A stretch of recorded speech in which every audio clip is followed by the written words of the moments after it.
Guys, I found this article I wanted to talk about that was written by our good friend Patrick Blennerhassett. It was just in the RJ this past week. And the headline is How Many Homes Have Mom and Pop Investors Bought in Las Vegas?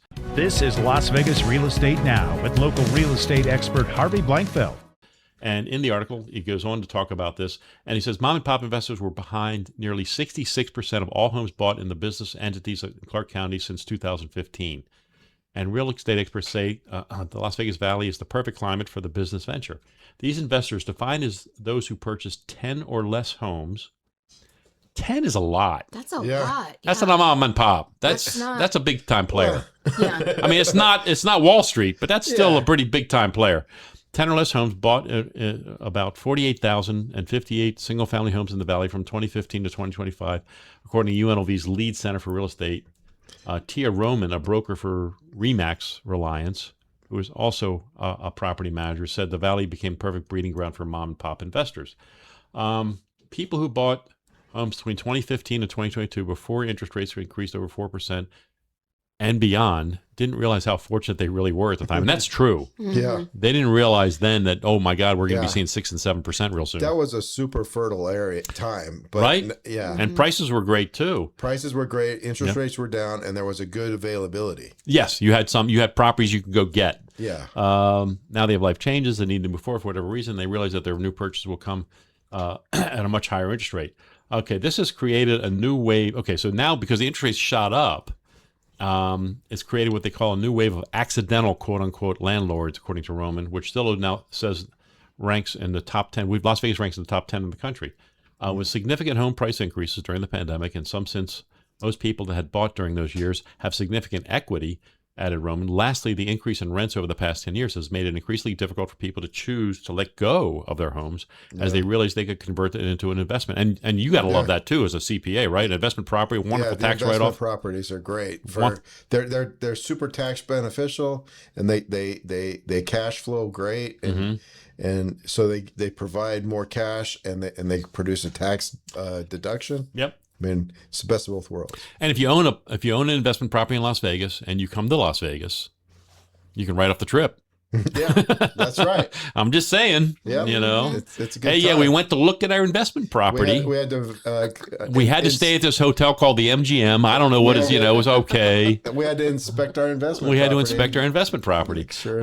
Nick Irwin, who also comes on the program with us periodically, he's the research director for UNLV's lead center of research, and one of the authors of the report said there are a few general ways to think of this type of investor. I would describe mom and pop investors as individual or family-sized investment companies who own small portfolio properties. 10 is usually the upper end, manage them directly, and use conventional financing such as mortgages to purchase the properties. He said they're also locally based, giving them a potential advantage in submarket or specific neighborhood knowledge compared to larger investors. I think that's a really and you know what? If I was a renter, I'd rather be working with mom and pops than these big players, because those big players are, generally speaking, they're asking for too much rent. Honestly, that's one of the things I found.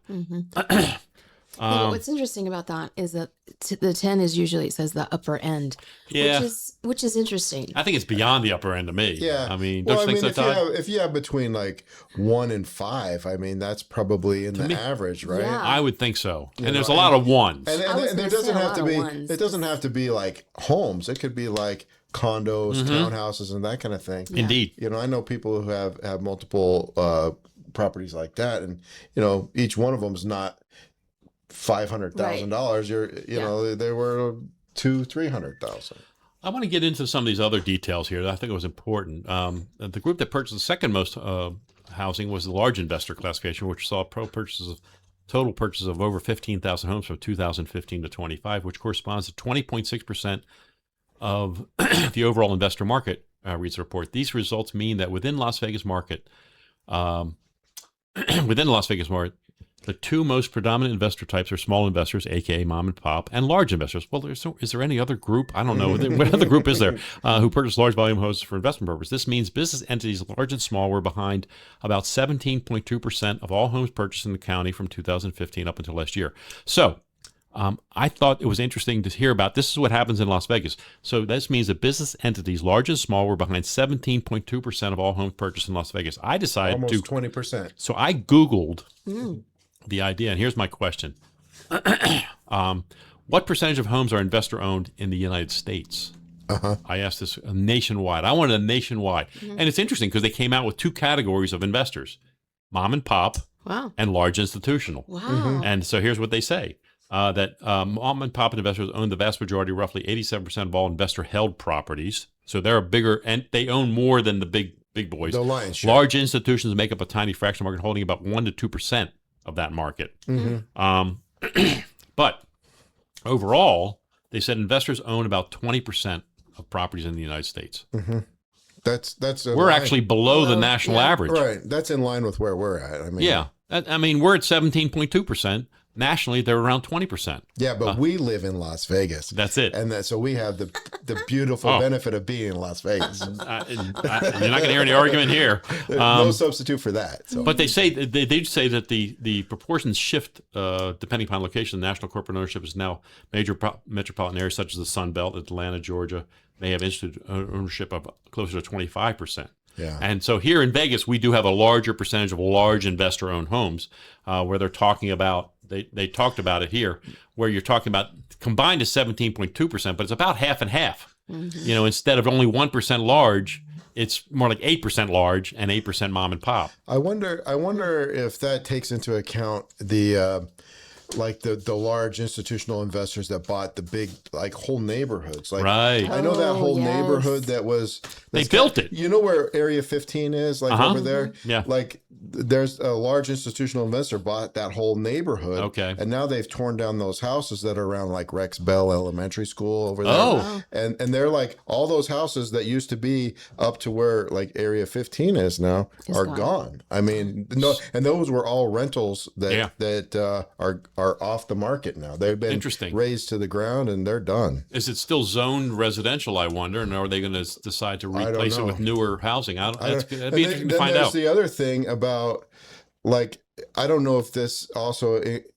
includes like the hotels and some of the apartments that have been converted to like weekly rentals and that kind of thing, because those that formerly low income housing that might have been utilized as rental properties is now like in a different category. Go to now. short-term rentals, Short-term and rentals. higher yields. Yeah. So Yeah, that's probably true. I know that was one of the things they were talking about when they were worried about some of the institutional investors coming in. And so if that institutional investment's not being counted as housing, Interesting. you know, that might be Could be. a You, thing. you, I don't know you if could be that's- right. I mean, I've heard about the gentrification issues they have in other cities where people who lived in that part of town, the taxes went way, way up, and then new people came in, tore them down, redeveloped, and now it's all expensive. They're super worried about that, about the arts district now. I mean, a lot of the people that are living down there in the arts district are like, hey, we're priced out, and so we gotta. Yeah. Interesting. It's I can see that as becoming an issue for us in our city as it has in other cities. Yeah. And like Arts District in particular, because that's going to be a popular spot. You've got high rises going up all around there now. Right. Residential high rises going in down there.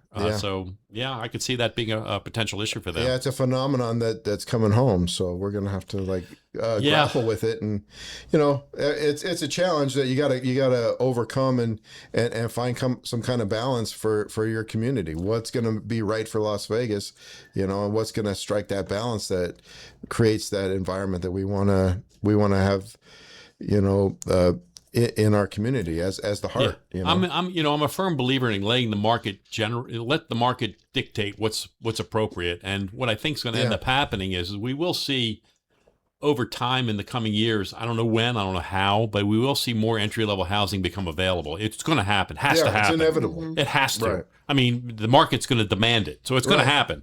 So how is it going to happen? Is it going to happen through government intervention? Is it going to happen through tax credits? Is it going to happen through a variety of things? I don't know, but it's going to happen. It could happen through overpriced housing sitting idle long enough to the price drops until it hits a price somebody's willing to pay. The market, it's whatever the market will dictate. You know, I always tell sellers, I'm sorry, you don't determine the price. It's the buyer who determines the price.